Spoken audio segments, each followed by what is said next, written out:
Hi, my name is Tara and I work at Studio A in the Adele H. Stamp Student Union. Today we're going to show you how to make Zentangles.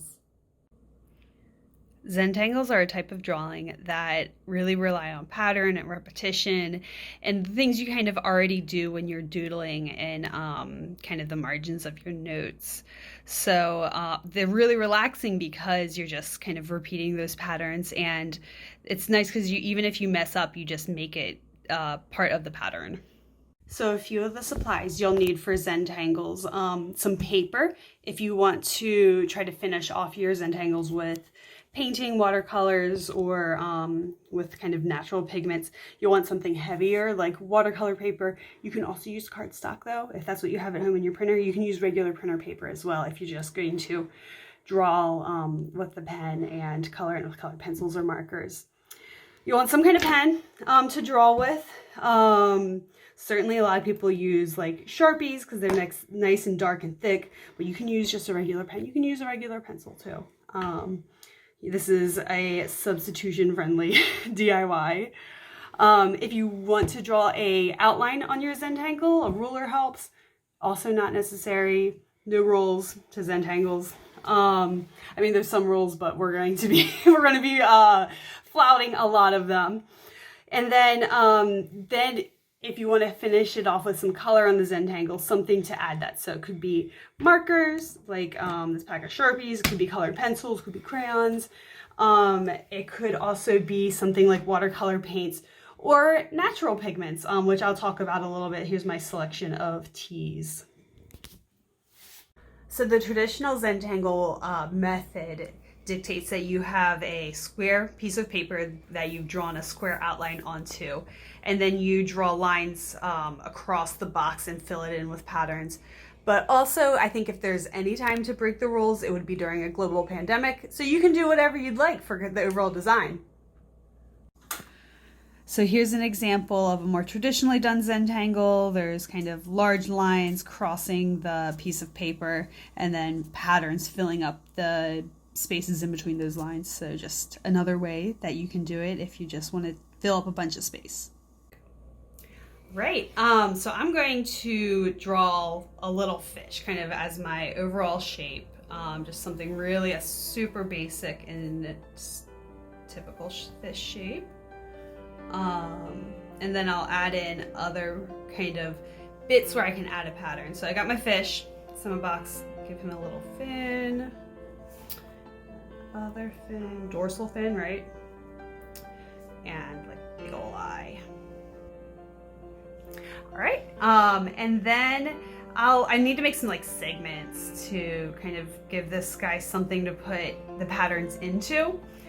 The most exciting part about the dynamic Zentangle patterns is just having different spots for them to be in. So we'll do kind of something like that, and then with that and the fins and everything, that should be good. Right, and for the patterns, you can do kind of whatever you would like. That's the best part. You can kind of just go free. So I'm gonna do some like triangles up here. And you can also put patterns within your patterns. So let's see, I'm gonna do this. But kind of half triangle. But maybe I'll put like some dots in here too to fill in this extra space.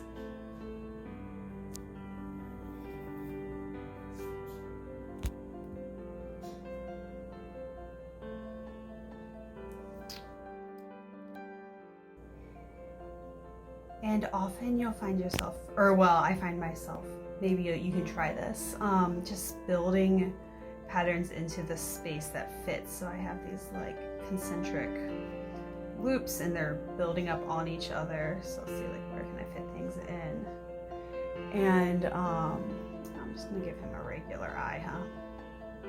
So it doesn't look freaky. And let's see, you can also kind of make totally filled in parts of the shapes as well. So like, let's see, this guy is kind of a fish scale pattern, but I'm gonna fill this in.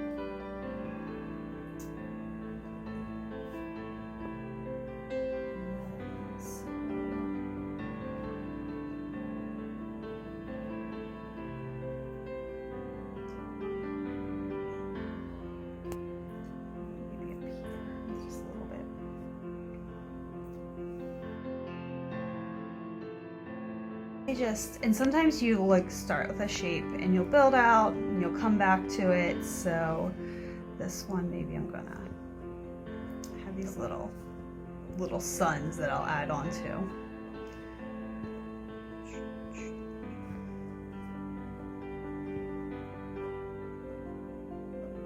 Good enough.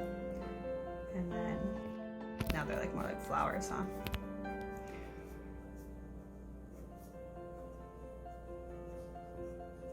That's good. But yeah, even when the spacing's weird, it's okay. There's a bunch of patterns, so it just keeps adding things on. Maybe I'll do like kind of spirals around here too. So you can keep going on almost forever. You could just keep adding in details into the little parts for this. But I'm gonna call this good, and I'm going to show you a couple different ways you can add color to your Zentangles, which it's also not a traditional technique, but again, why not? Why not make it colorful and fun? So you can use any of your typical art supplies to color these. So you can have colored pencils, markers, treat it like a coloring book. You can also use any kind of paint. So this is watercolor, and you get kind of like a nice blended situation. But even if you don't have any of those supplies at home, you can still add color to your Zentangle. But you can also make a bunch of kind of paints or pigments or colors with stuff around your house. I have 4 different types of tea that I've brewed. So a couple different herbal teas, a green tea, black tea, to make different colors. You can use coffee, you can boil or different vegetables like red cabbage, use flower petals. So if you want to if you just need some color at home, go ahead and take a look at what's in your cabinet.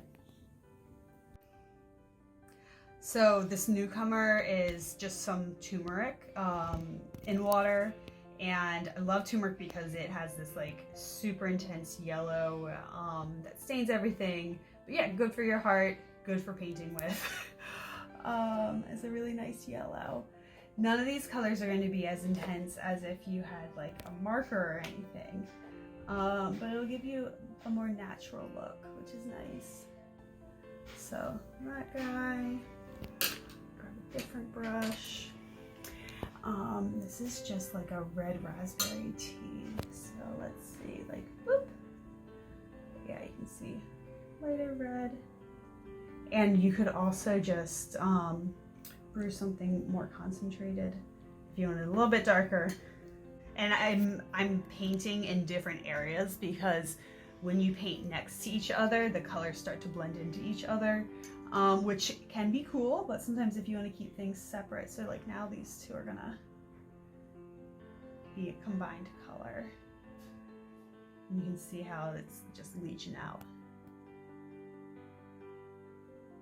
It's kind of a nice brownish, but yeah. But now if I want to like make those centers more red, I'm gonna have to wait, let it dry, come back to it. All right, so here is little fish. I've added some kind of other color with marker and colored pencil and watercolors as well. So that's how you can make a Zentangle. I hope this was helpful. I hope that you find kind of some time to doodle. Like this could be much more informal than this. It can just be ways you are sketching while you're sitting on Zoom in another meeting, or watching TV. So if you make any Zentangles, just plain ones or ones with color, please send them along to us or tag us. We are at UMG Studio A on Facebook, Instagram, and Twitter, and I look forward to seeing what you create. Take care.